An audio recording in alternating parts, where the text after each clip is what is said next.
एक कदम ईश्वर की ओर।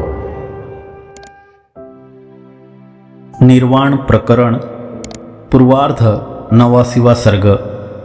विंध्याचल में बांधे गए हाथी का बंधन प्रयत्नपूर्वक काट दिए जाने पर भी उपस्थित शत्रु को न मारने के कारण उसका गड्ढे में पतन। प्रकृत विषय में हाथी का उपाख्यान भी दृष्टांत है, इसलिए उसे भी सुनिए। यह कहते हैं, चुड़ाला ने कहा, हे राजन, अब यह दूसरा सुंदर उपाख्यान आप सुनिए। हे साधो, यह आपके ही अनुरूप तथा बुद्धि में उत्तम रूप से स्फूर्ति देने वाला है। विंध्याचल के अरण्य में बड़े बड़े झुंडपतियों के झुंडों का स्वामी एक हाथी रहता था। दीर्घकाल तक आज्ञा का परिपालन करने के कारण अनुग्रह युक्त हुई अगस्त्य महामुनि की बुद्धि से अपने पूर्व उन्नत रूप से प्रकट हुआ वह विंध्याचल ही मानो लगता था। उसके दो धवल दीर्घ दांत वज्र की ज्वाला के समान तीक्ष्ण थे। महाप्रलय की अग्निशिखा के सदृश पर्वत राज सुमेरु को भी उखाड़ फेंकने में वे समर्थ थे। महावत ने चारों ओर से लोहमय जाल से उसको उस तरह बांध रखा था जिस तरह अगस्त्य ने विंध्याद्रि को और उपेंद्र ने बलिराज को बांध रखा था। लोह जाल में बांधा गया तथा अंकुश आदि शस्त्रों से गंडस्थल में पीड़ित किया गया वह हाथी बड़ी यंत्रणा को प्राप्त हुआ और धीर उस हाथी ने वह व्यथा प्राप्त की जो महादेव जी की बाणाग्नि लगने पर त्रिपुरासुर ने प्राप्त की थी। दूरी के कारण उसका शत्रु महावत उसे नहीं देख रहा था। इस दशा में उस हाथी ने लोहमय जाल में 3 दिन बिताए। तदनंतर 3 दिनों के बाद अत्यंत खेद से वह हाथी जाल तोड़ने में प्रयत्न करने लगा और मुख के उन्नत आघातों से घंटी के सदृश ध्वनि करने लगा। 2 मुहूर्तों में बड़े प्रयत्न से उस हाथी ने अपने उन समर्थ 2 दांतों से उस श्रृंखला जाल को उस प्रकार छिन्न भिन्न कर दिया जिस प्रकार बलिराज ने स्वर्गपुरी अमरावती की किवाड़ के सिक्कड़ को छिन्न भिन्न कर दिया था। दूर से शत्रु ने उसका वह जाल छेदन उस प्रकार देखा जिस प्रकार श्री हरि ने मेरु तल से बलि का स्वर्ग छेदन देखा था, जिसका फंदा विछिन्न हो गया था। उस हाथी के सिर पर वह शत्रु ताल वृक्ष के ऊपर पहले चढ़कर फिर वहीं से उस प्रकार गिरा जिस प्रकार क्रम से मेरु पर्वत पर से भगवान वामन बलि के सिर पर गिरे थे। गिर रहा वह अपने चरण कमलों से हाथी का सिर न प्राप्त कर व्याकुल होता हुआ पृथ्वी पर उस प्रकार गिरा जिस प्रकार वायु से आहत पका फल पृथ्वी पर गिरता है। सामने गिरे हुए उस शत्रु को देखकर महान हाथी करुणा से भर गया, क्योंकि तिर्यक योनि में जाने पर भी संत लोग प्रकाशशील अपने विशुद्ध गुण से युक्त ही रहते हैं। गिरे हुए को यदि मैं मार डालूं तो उसमें मेरा पुरुषार्थ ही क्या। इस प्रकार उस हाथी ने विचार कर उस शत्रु को न मारा, एकमात्र लोहमय जाल का विदारण कर वह उस प्रकार चला गया जिस प्रकार विस्तृत पुल का विदारण कर जल का महान प्रवाह चला जाता है। दया का आश्रय कर श्रृंखला जाल का भेदन कर हाथी ऐसे चला गया जैसे आकाश में मेघों का भेदन कर सूर्य चला जाता है। जब हाथी चला गया तब महावत स्वस्थमती होकर उठा। उसकी व्यथा हाथी के साथ साथ ही दूर भाग गई। उत्तुंग ताल वृक्ष के शिखर से उस प्रकार गिरा हुआ भी वह सिर पैर आदि अंगों से विकृत न हुआ।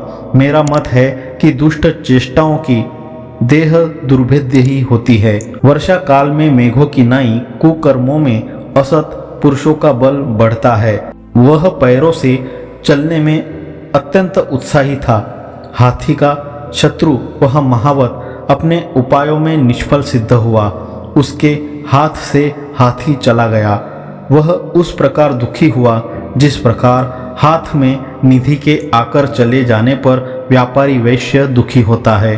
अंत में बहुत परिश्रम से वह अरण्य में झाड़ियों में छिपे हुए हाथी का उस प्रकार अन्वेषण करने लगा जिस प्रकार खा जाने के लिए आकाश मंडल में मेघों से छिपे हुए चंद्रमा का राहु अन्वेषण करता है।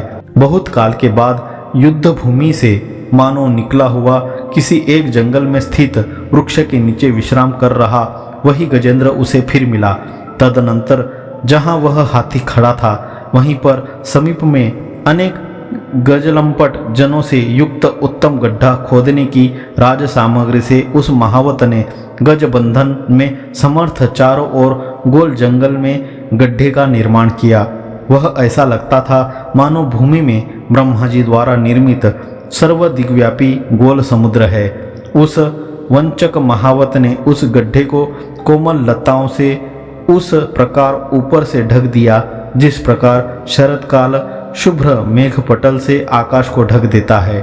कुछ ही दिनों के अनंतर वन में विहार कर रहा वह हाथी शुष्क सागर में पर्वत की नाई उस गड्ढे में गिर गया। गज रूप रत्न के आश्रय तथा पाताल तल के सदृश अति भीषण वलयाकार कुएं के शुष्क सागर जैसे गड्ढे के नीचे भाग में इस रीति से पुनः उसने उस हाथी को सुदृढ़ रूप से बांध दिया जो आज भी बलि के सदृश भूगर्भ में दुखपूर्वक अवस्थित है। यदि पहले यह हाथी अपने सामने गिरे हुए शत्रु को मार डालता तो कूपबंधन रूप दुख प्राप्त नहीं करता। इसलिए बुद्धिमान पुरुष को इसी समय शास्त्रीय पुरुष प्रयत्नों से दुखोत्पादक बीजों को दूर कर आगामी काल का शोधन करना चाहिए। यो कहते हैं, मूर्खता के कारण जो पुरुष वर्तमान समय में शास्त्रीय क्रियाक्रमों से भविष्य काल का शोधन नहीं करता वह विंध्य गज के सदृश दुख पाता है। जब तक सब दुखों का मूल अज्ञान नष्ट नहीं होता तब तक सैकड़ों प्रयत्नों से किया गया दुख विनाश भी व्यर्थ ही है। इस आशय से कहते हैं, मैं श्रृंखला बंधन से निर्मुक्त हो गया हूँ। इस बुद्धि से संतुष्ट हुआ हाथी दूर भाग जाने पर भी फिर अज्ञान के कारण बंधन में पड़ गया। मूर्खता कहाँ बाधा नहीं पहुँचाती, अर्थात सर्वत्र बाधा पहुँचाती ही है। इससे अज्ञान ही मूलभूत बंध है। उसकी निवृत्ति अद्वितीय आत्म तत्व ज्ञान से ही होती है, यह दिखलाते हुए उपसंहार करते हैं। हे महात्मन, सदा बंधन शून्य भी मैं बद्ध हूँ, इस प्रकार की चित्तगत मूर्खता को ही आप सबसे बढ़ा चढ़ा बंधन समझिए। अतः उससे विमुक्त होने के लिए आत्मा में उत्पन्न आध्यात्मिक आदि समस्त तीनों जगत को आत्म स्वरूप ही समझिए। इस तरह समझ जाने पर आत्मातिरिक्त किसी वस्तु के न रहने से पुरुष नित्य मुक्त हो जाता है।